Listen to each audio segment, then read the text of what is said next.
Hi, in this movie we'll take a look at how we can model a character. We'll start with image planes with alpha and how they can be used as modeling references. Then we'll go into making a simple polygonal cube and start shaping it to match our image plane. We'll also start using some instances for symmetry modeling so that we don't only have to model one side and we don't have to model both sides of the character. We'll also start shaping the cube and add more edge loops to make sure it matches our character. So I have the final version of the character over here. This is our final chef character. So pretty good looking character right there and nice edge loops. Now to talk about image planes, let me open my Maya file over here, which we're gonna start modeling with. Chef_start. You can see that this is the nice little rendered image of our character, and I'm using that as a modeling reference right now. These are on layers. So here's my front and here's my side. And you can also see I'm again using my Maya layout, so I don't have any unnecessary elements in the scene. So these two image planes over here are pretty much on simple, if I just turn off these reference boxes over here, they're simple NURBS planes that I've used. And you can see there's nothing on the background over here. I've got rid of everything. So how I've done that is I went to Photoshop, and here's my Photoshop file. This is the front. I pretty much have an alpha over here. So what the alpha is doing is it's getting rid of all that gray background over there in this case. So if I go back to the alpha and the channels, so white is going to be opaque and black is going to be transparent. And then all I did was I saved it as a 32-bit TGA or Targa file and I applied it to that NURBS plane. Also, I made sure that the width and height in this Photoshop file is exactly the same. If I go over here and go to my inputs over here, the width was 4.25 and in Maya it's called length 1.475.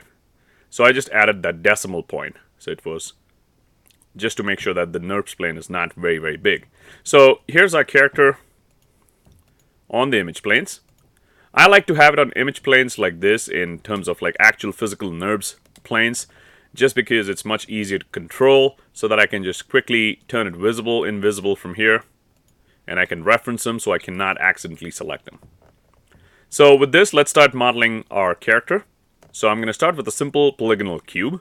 So let's give ourselves a little room over here in the front.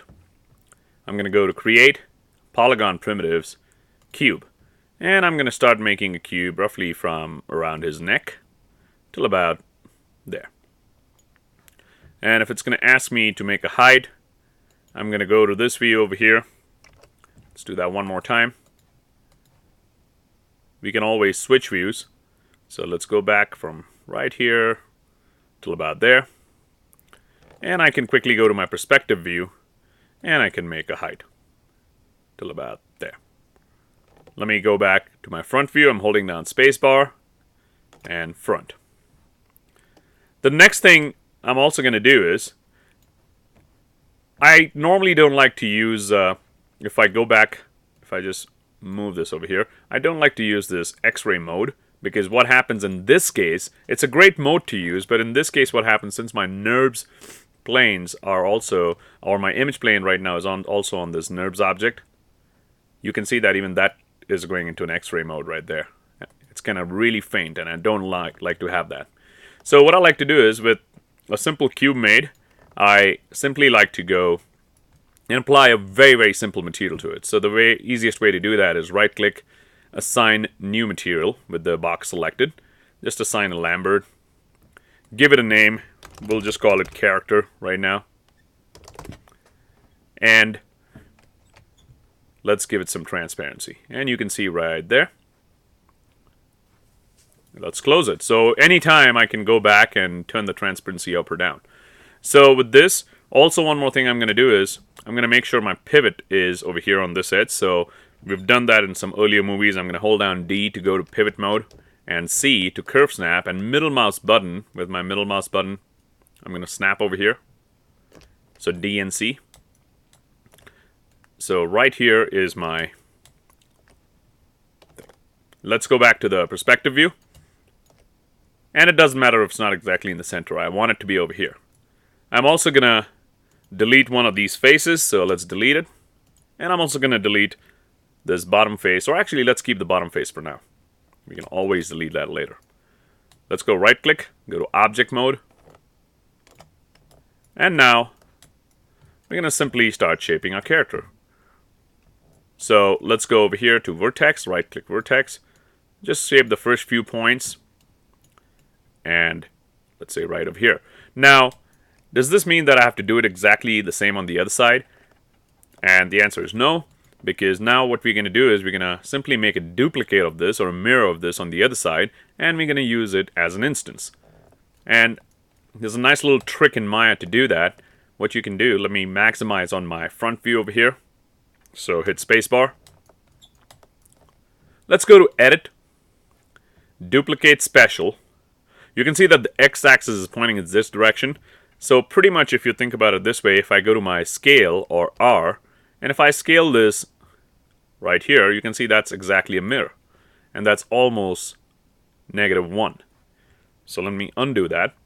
Let's go to Edit, Duplicate Special, and in my scene, the -1 in X, this is X, Y, and Z is already selected, but let's reset the settings. So this is what your settings are normally. So let's do -1 and make sure instance is selected. And let's say duplicate special. So you can see that the exact thing is duplicate on the other side. Now, if I start shaping just one side over here, you can see the other side is nicely being shaped. There you go. So with this, what we're going to do now is go to our right side cube. So we just have to model one side now. We're going to start inserting some edge loops. So under Edit Mesh, make sure we're in the Polygons menu set. Under Edit Mesh, I'm going to say Insert Edge Loop Tool. And also, it's always a good idea to go here and reset the tool. Let's close it. And let's go to our 2-view layout now. So just with my spacebar, I'm on 2-view layout. My left or my side view and my front view. Let's insert a few edge loops so we can start shaping our character to match the image over there. So let's go to Insert Edge Loop Tool. Now you can insert multiple edge loops, but I'm just doing this one at a time. So in the options over there, there was a nice little option to insert multiple edges. So I can quickly show you that. So if you go back to Insert Edge Loop Tool, you can say multiple edges. But I'm just doing it one by one just to make sure exactly where I want them. So maybe one over here. And we'll leave this over here right now. We can always insert multiple edge loops. We can also insert one right around there. And then we can also insert one from the side. So we might as well do it right now. There we go. With this now, I can go back to my vertex mode. Always work close to your object as much as you can. There we go. And we are nicely matching our character over here. You can also go down over here slightly. There we go. So you can see how nicely we are shaping the character with the least possible amount of polygons over there. And you can always move these guys a little in, just to shape them a little better. There we go. And also remember, you have to match it from the side as well. So I'm just going to grab this and kind of move it. And we can always keep inserting edge loops later on to match some of these areas over here. So right now I'm just roughly shaping my geometry. But the idea is to keep inserting these edge loops and nicely match our geometry over there. So let's take these guys actually. And just want to make sure. So that's the same from the back over there. Kind of move them up. And slightly match them. Also, always, like I said, go and work close to your geometry. So you can see we are nicely matching everything to our character. Also, if I go to the front over here, I probably need another edge loop to match this over here, and so on. But you can see very easily we're getting a basic shape. Maybe I need definitely one more edge loop over here. So let's have another edge loop. And we can right click, go to vertex, and start matching this level over here. We can also start matching these. And don't worry about if they're not exactly aligned right now. That's always can be, we can always reshape it. So it's no big deal if it's not exactly aligned right now. So don't really worry about if one of the points is slightly up or down.